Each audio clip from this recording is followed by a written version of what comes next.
Harry Potter and life's biggest question. What Harry Potter tattoo would you guys get? The biggest question. They were having a convention. A literary tattoo convention. Not just Harry Potter, right? Yes, it's correct. It was generally literary, but the Harry Potter ones were the coolest. I'm imagining lots of Edgar Allan Poe's. Lots of crows. Lots of Jane Austen's. Maybe some Louisa May Alcott silhouettes. George R.R. Martin. Game That's of probably Thrones. I'm just going to popular keep one naming right books. now. Yes, Lord of the Rings. Yep. The One Ring to rule them all. Yeah, I would think there'd be a lot of those. A bunch of Elvish. Do you mean, so what was the question? What would be like the most popular? Or you No, like think what of would be your Harry Potter tattoo if you were going to get a tattoo? Or if you're going to get a tattoo at all. Or if you're going to get a tattoo based on a literary work. Well, obviously, if it was a Harry Potter tattoo, it would have to be a badger, right? Because I'm a Hufflepuff. I'm so proud of being a Hufflepuff. Tramp stamp badger. Ew. Oh, gosh. Maybe I should think of something else. I bet there were a lot also of the Deathly Hallows. I bet people did. Or see the those on these cars. or the one on their left arm. It's the dark mark. Dark Mark. Well, I haven't actually seen one of That those. is Well, maybe sad. the Slytherin in our group. Would get the dark mark. Yeah. I would never put that on myself. I ain't better than that, guys. You keep telling yourself that. Okay.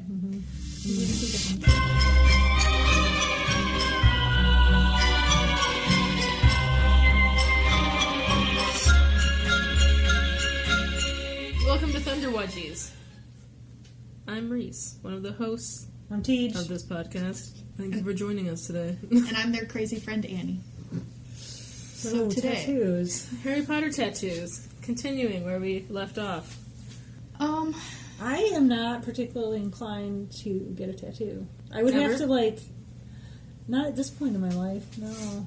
I mean, there have been other points where I maybe if I would have known, the thing, I would have done it, but at this point I'm like, I just can't imagine anything that I would want permanently etched on my body that badly. And then now, I mean, I don't know how much realism you want me to bring into this discussion, but I mean, you hear about people getting hepatitis and, or poisoned by bat ink and stuff like that. I'm just You just have to go to a place you trust, the right place. yeah, I don't know. I feel like there's plenty of things in life that I don't have a lot of control over that could happen to me with that's kind of my choice. yeah, I never found something that I wanted for kind of eternity.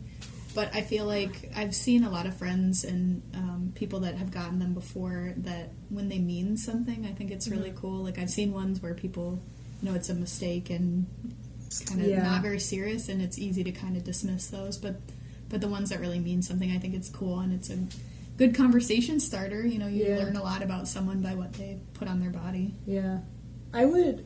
A placement would be the other thing I would be unsure about. What would you be thinking about? Well, because I feel like if I'm going to do that, I would want to see it. But if I'm going to put it somewhere I can see it, then it's probably going to be visible to everyone, and you're going to be judged.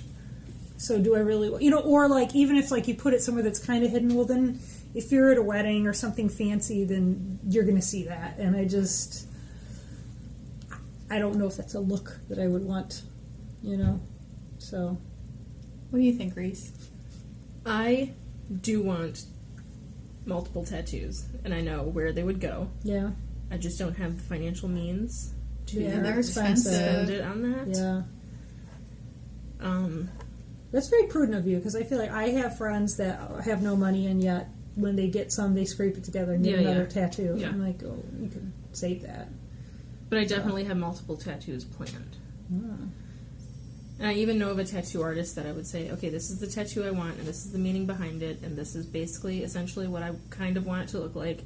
Now take artistic liberty with it and do whatever you want. That's always scary. I do have two tattoos that I would... But, if you look at this guy's tattoos, it's you trust it. Yeah. It's he's good. Okay. Because that's the other thing. I have friends that have gotten really bad work done, and the one it will admit it to. Yeah. She's like, this is but really But I bad. imagine compared to what I can draw, the artist, it can only be an improvement. Yeah. But that's something. So my husband has one on his arm that says "No one fights alone," and it's for his aunt that passed away from cancer. But we all got these little bracelets, kind of to remember the struggle, I guess. So that was really cool. And then he's had another one, but again, it's that planning. Like he wants it to be perfect and to really make sure it's what he wants. So what would the tattoos be? Are you comfortable sharing with us? Or is this for a later podcast? I think I would only want to share them after I get them. Yeah, I was going to say, is it like a baby name where you don't share it till after, then people aren't going to be telling you not to do it or something? No, it wouldn't matter if people tell me not to do it. My mom tells me not to do it all the time. Like one of them that's not going to change is like a family tree. Well, the symbol is like the Irish family tree symbol. And that's one of the ones I'd want him to have like complete liberty with, because I don't really know what I want it to look like. So whatever he would end up making it look like, I would be okay with. And it's not, you don't have a set expectation in your mind that would get disappointed. Yeah. Right, yeah. But he's not going to make it look bad. Like it's going to be beautiful. Whatever. like you whatever said, he finding does. the right person. Yeah. So, what about where they'd be? Left cheek. Well, the family tree one, I know I want like on the right thigh region, and it's going to be like a big one that like nobody's ever going to see this besides like Most of the time wearing pants and me skirts and and future husband or my doctor. But and then there's one that I want on my low back that would say tantum ergo, right where like the excruciating pain from the disc herniation is. And what I like about that is that like when I got the disc herniations, I ended up on my knees and couldn't move. So like the first line of tantum ergo is down in adoration falling. That's cool. So like divine inspiration. So that's one I definitely want. But I can't pick out the font. Yeah. That's what I was going to say. That's a whole nother thing. But I would right? also that never. changes. That's one I would never see because it's on my back Yeah. and it's really close to a tramp stamp region. But it has special meaning for It you. does. It's higher and closer to the right than, or farther to the right than a tramp stamp is. So it's not a tramp stamp. I would like to point out, I think it's like Germany or somewhere, that they don't say tramp stamp, they say ass antlers. Wow. I don't- What an image there. I mean, Yeah, I mean, it's really, but anyway, not a tramp stamp. But none of them are literary based.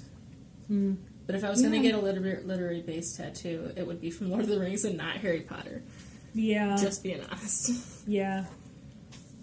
That's probably if I had to choose, that would probably end up being it, yeah. But if you had to choose something from Harry Potter to put permanently on your body, some kind of symbol, bringing us back here. some kind of symbol from Harry Potter, what would it be? Or from any literary work. You have to pick one. It's just hypothetical, guys. Well, I try to give a good answer, right? Yeah. I mean, but Harry Potter. I mean, part of it is because I have seen the movies, but just once and didn't really pay a lot of attention to them. A lot of it is just because it's so in my mind. I don't have like a grasp of like what a symbol would be that I would get out of that I could then translate into something that could be drawn. You know, it's like, okay, the Deathly Hallows is obviously symbol. You see it. The Marauder's map. A cup of polyjuice potion. Just moaning Myrtle moaning. A wand. That'd be an interesting A one. wand. The U-Bend. Yeah, the U-Bend. This isn't, I guess, that Harry Potter, but I could see something like a small, maybe a moon or something that kind of makes me think of Lupin, and that we're all like a little bit crazy, or we have things that are hidden, but that are part of who we are, maybe. I don't know. Well, Or maybe deep. challenges that we rise above, I guess. But That's good. but my fun one would just be Hedwig, because she's awesome. Oh, that's a good one. Yeah. But it is hard because there's the normal magic symbols. I don't think anyone's really thinking about Or like a weasel. Neville's toad. Yeah. Trevor. It's just like, it's one of the arm heart prison tattoos that has Trevor. That would be awesome. Don't they talk about this, though, too, in the book when Ginny always tells other people that Harry has a pygmy puff? Is it Ron? No. Isn't it Harry? No, she would say something really, like, studly, and then somebody else was... Oh, no, they said Harry had some kind of buff, studly tattoo, and then, like, Ron had a pygmy puff. I don't remember this at all. Really? That would have been sixth book, probably. I don't know. But when Ginny and Harry are dating. Not a huge part of the book, I do but remember, they talk I remember the manly tattoo thing, but I don't remember the pygmy puff thing. Yeah. It's definitely for someone, and it makes sense if it's for Ron. Yes. Yeah, it does. because it would be a way to, like, make fun of her brother. Right? When he gets that tiny little owl, doesn't he get it from Sirius? That was really funny. Yeah. Which one? Sorry, what? Ron gets, what's his name? I think Oh, Sirius. Errol? Yeah. No, Errol's Sirius the old gives one. him a little tiny, like... You're talking about the one that bounces around. Yeah. I know what you're talking about. Okay. I thought you meant a tattoo. I was like, No. when did Sirius give him a tattoo? Sirius had a lot of tattoos, though. Mm-hmm. A lot of prison tattoos. Azkaban. Yeah. They're, what are the tattoos like there? That'd be kind of a funny one, right? Like, I was in Azkaban, or something to kind of indicate, like, you were in Azkaban. I was a prisoner of Azkaban, and all I got was this lousy shirt. And a lot of tattoos.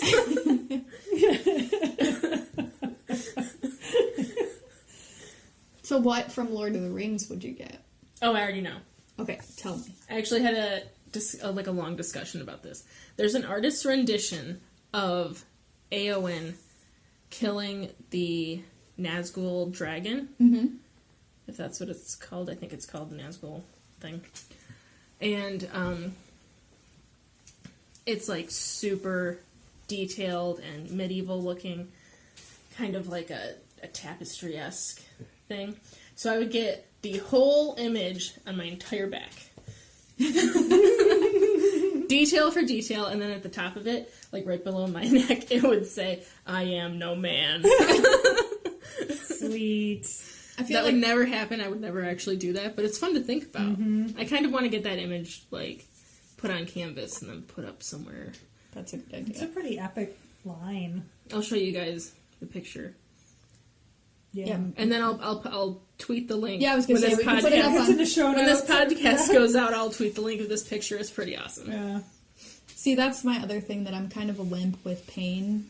So imagining, Yeah, I like, don't know how some I of the handle really it. some of the really cool big tattoos. I just know that I'd have to take my time with it, I guess. Yeah. So, what, I guess, one of the things when you say that, I mean, I know a couple friends who have gotten Bible quotes. I feel like that's so hard, though, like, which one to actually choose if you were actually going to go the Bible route. Mm-hmm. Do you feel like you have one in mind, or would it take some time? Like, one that you guys come back to? Like, I like the Tantu Mergo, and then I would like to get Kyrie eleison. I'm thinking about it, like, in Greek, just because I like the way it looks. Mm-hmm. Or, I mean, like, for me, like, something I have thought about would be, like, a symbol of, like that kind of stylized M for, like, Our Lady, or, you know, or, like, a lily, or, you know, something like that. That'd be kind of... Like the miraculous medal M. I Or think that. that's really pretty. Yeah. Mm-hmm. But, okay, I'm remembering something else. It seems like, I don't know if it's hipsters, I don't know what it is, but I feel like tattoos are way more of a thing now, whereas it used to just be kind of more of the, like, edgy, social misfitty kind of thing to do. Whereas now... Pirates. Yeah, right. Whereas now it seems kind of like, oh yeah, I don't know. Everybody's got a tattoo. I feel like, okay, the weather starts getting warm and you start seeing all this ink everywhere, and it's kind of like, well, I don't know. It just doesn't... Well, I think also that it's I don't know, kind of less frowned upon. I think a lot of people do think about where can I put it that I can hide it for work, but I feel like a lot of workplaces Or accepting them now. care a little less. Yeah. Mm-hmm. So that also makes it, I think, where before someone who's like, oh, I just don't want to worry about this at work, like that's becoming less of a barrier maybe. But like none of the ones I have planned would be visible. Even even like if I wore a dress. Yeah. Mm-hmm. Yeah, I know some friends too have gotten on their wrist and they can put like watches and stuff. I've thought about that, but I'm afraid of it hurting there. Like, I just feel like it's like, can you not touch it? Yeah. Yeah. It's like the skin is so thin there. Mm-hmm. Don't touch it. No, I mean, the stuff I've heard, it's like top of your foot hurts a lot. And like I've heard behind the ear. I would think. It's hard though. The foot one looks cool. My sister-in-law has that, and yeah, it's just very small. But So you mentioned Tim's tattoo, and I thought that was interesting because you said it was No One Fights Alone, and it was kind of reminding me of earlier we were talking about the challenges from the first book, whether it be Philosopher's Stone or Sorcerer's Stone, however you want to call it, and that could Harry, Ron, and Hermione really have beaten these challenges that were presented to them. And one of the things that I was thinking of that I didn't actually get a chance to say was just the idea of, like, were they anticipating, like, a little team of people? Because I think that's kind of one of the themes of the book, is kind of like, when you have a community, when you have people that care for you and look after you, you're able to achieve things, whereas ultimately that's kind of Voldemort's downfall. I don't know. so know if it's any one relevant. of them had been alone, like if Harry They had been wouldn't have alone, done it. he wouldn't have been able to do it. Yeah. Yeah, but I think Voldemort would have been able to do it for sure. If it was Voldemort by himself, Yeah. he would 'Cause have blown past it. Except for the Mirror of Erised. Right. Yes, which I think is the only true challenge that was there. That's all they needed. For, like, was a the Mirror of full-grown Erised. wizard. Yeah. Yeah, I mean, what was the point of all that other than just kind of create drama? What do you mean? Well, all those, I mean, tasks. It was her first book. That's Yeah. literally what I'm thinking. Just to kind of... But I it's feel mostly just for you to get to know the characters, right? Yes. Yeah, okay. I think so too. But I mean, if you think about someone like Fred or George, although maybe that's a bad example because I still think they could have beaten it they too. could But have. but like someone who just kind of wanders in, or kind of mischievous, like They would have just gotten bit. yeah, like maybe there's just people that wouldn't have gone that far. Yeah. But I don't know. Yeah, I really do think it was kind of to introduce some of the characters, and like again, you kind of focus on Snape guarding it and being the traitor when really it was Quirrell. And oh, okay, wait, I have to ask though, what did Quirrell do? Did he? Because he was a part of that as well, then, right? And I don't what think did he he was. do? Okay, but he knew what everyone else did somehow. Like, because he didn't seem surprised. Like, he knew about Fluffy, I guess. Because he was the guy in the what's it called? The Hog's Head? No, the other one. The Leaky Cauldron. When Hagrid's talking about how he's in the Leaky Cauldron and the guy who gave him the dragon's egg, that was Quirrell. So he's like, and I thinking specifically from the movie, I told him you just play him a bit of music and you fall straight to sleep. Well, and I guess Quirrell had Voldemort, so even if he had been challenged by something intensely, He would have told them what to do. although again, it wasn't that much of a challenge for 3 first-year students, so... Yeah. Although I have to take the point to say here, we were talking about this earlier, that the flying keys would have been way harder if you had been there first, because you would have had to figure out based on the key, where they could just figure out based on the bruised wing, or the broken I mean, wing. is that really... I guess, yeah, what would be the point of that challenge? Is there any way to, like, logically think about it or magically deal with it, or just to kind of go, big? Yeah, good point, actually. Like, how they could figure it out in They the probably first could do place. it magically. I mean, by looking. In the movie, they just see that it's an old one. Yeah. It's an old rusty one. So you kind of figure out a little by look. Yeah. But Yeah. yeah, there probably is a magical way It's to the do Indiana Jones trick. It's like, which one logically would Christ have drank from? Well, the old one that a carpenter would have used. Not all these pretty ones that are now in a Catholic church. Have you seen Indiana Jones? Or is this... Not recently. I've seen some of them. Long time ago. I have to say, my biggest memory was senior prom. We went to go see the Crystal Skull, Indiana Jones. Yeah. Which was... What a gift of a film. Yeah, you could say that. But In the compendium of film that should be taught. I just loved that everyone else was like, yeah, we're taking a limo to Ann Arbor and blah, blah, blah. And I was like, yeah, we're going to the movies. We made it to prom eventually, but... Tune in next time to hear us discuss AOL Instant Messenger handles, how Annie dressed up for a midnight Harry Potter showing, and much more.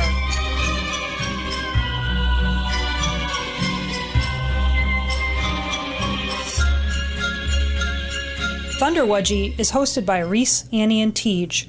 We're at Thunderwudgie on Twitter, and you can send us an email via thunderwudgies@gmail.com. Thanks for listening.